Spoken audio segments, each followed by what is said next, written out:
Hello guys, in today's video, I'm going to show you how to easily uninstall your audio drivers in Windows 10 or 11. Let's begin. First, I want you to go down to your search bar right over here and type Device Manager. Left click on it, and it might ask you for admin permissions. Just make sure you're logged in as the admin user so you can make the changes. Once you have opened Device Manager, look for audio inputs and outputs. It's usually at the top. Double click on it and it will expand. You will see a list of all of your audio devices. Now find the one that you want to remove. For example, speakers, all right? Right click on it and then you can select properties.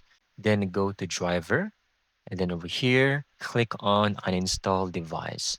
Now a window will pop up to confirm if you would like to proceed. Just make sure to click on OK and continue. And then the driver has now been uninstalled successfully. Don't worry, nothing is broken. When you restart your PC, your Windows will automatically detect and reinstall your audio driver for you. And that's it. This is how you can easily uninstall your audio drivers in your Windows. I hope you found this video very helpful.